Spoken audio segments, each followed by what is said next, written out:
Well, it's Tuesday, March 31st, 33 AD. This is an incredible day. It's one of my favorite days of the Passion Week. Jesus is going to walk into Jerusalem again over the Mount of Olives from Bethany, past the Kidron Valley, past that brook, into the temple. And he's going to take over the temple and teach. The first thing that he does on that Tuesday is dialogue with his disciples about that cursed fig tree that we talked about yesterday.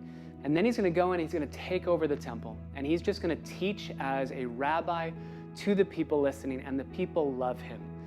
Those that don't love him are the religious leaders. They want him dead. They want to gain all of the crowds back to themselves.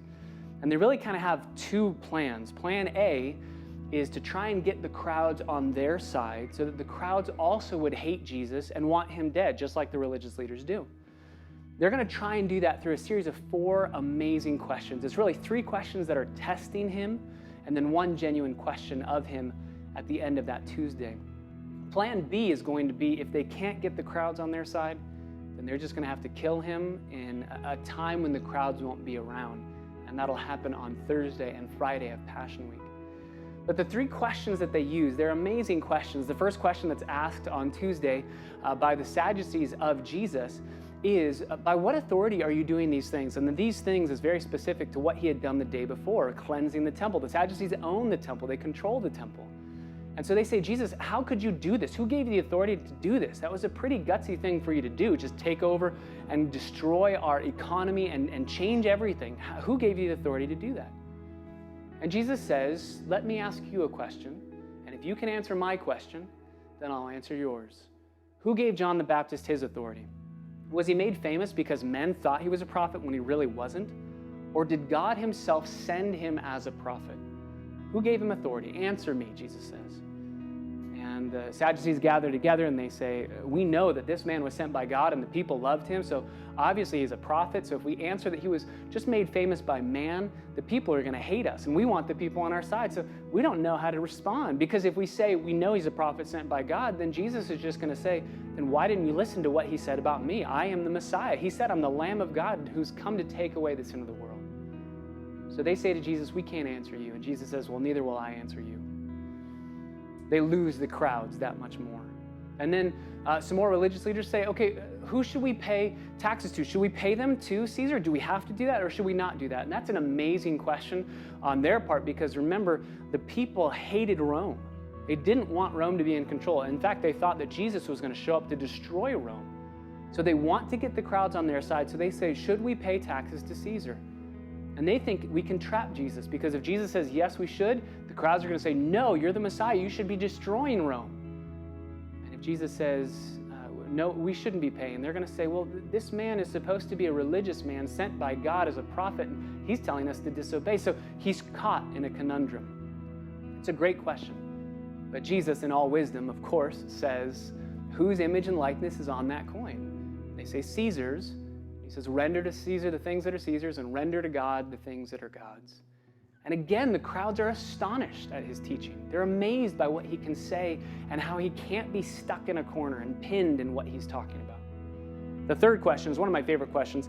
It's in Mark chapter 12, verse 18. The Sadducees show up. You remember the question? They don't even believe in the resurrection from the dead, and yet they use it in their question. There's that woman who has so many different siblings, she has so many different husbands, and they're all brothers. And you remember that crazy principle in the Old Testament where if you had a brother and that brother died, then you were supposed to marry your brother's spouse to give them children. And so as the story goes, there were 7 brothers. Verse 20 says, Mark chapter 12, verse 20, the first takes a wife and dies, leaving no children. The second one marries her and dies, leaving behind no children. The third likewise. So all 7 leave no children, and then the woman dies. So who is she married to in the resurrection is their question. Jesus is amazing. He says, verse 24, is this not the reason you're mistaken, that you do not understand the scriptures or the power of God? When they rise from the dead, they're neither married nor given in marriage, but they're like the angels in heaven. But regarding the fact that the dead do rise again, remember the Sadducees didn't believe in the resurrection. Regarding the fact, Jesus says, that they do rise again, have you not read in the book of Moses, in the passage about the burning bush, how God spoke to him saying, I am the God of Abraham and the God of Isaac and the God of Jacob. Now you can hear what Jesus is saying here. Jesus says, remember when God spoke to Moses in Exodus, and he says, I am the God of Abraham, Isaac, and Jacob. They had been dead for many decades, hundreds of years. And yet he says, I'm still their God, and they're still my people. They haven't died. It's not I was their God. It's I am their God. And that's why he says, see, he is not the God of the dead, but of the living. You are greatly mistaken. The fourth question is a genuine one. One of the religious leaders asks him, what's the greatest commandment? And it's an amazing response that Jesus gives in the next paragraph. But my encouragement to you today as we think and meditate and ponder on Tuesday of the Passion Week, the religious leaders were trying to corner Jesus and pin him. And obviously that's a terrible idea because you cannot pin Jesus. You can't trick him. Jesus, in all of his wisdom, answers with these magnificent responses. So instead of going to Jesus to trap him and get angry at him and wish that he would say something that would make himself look foolish, we should realize that's what we do constantly. We should go to Jesus and say, we trust your words. We desire to learn from you.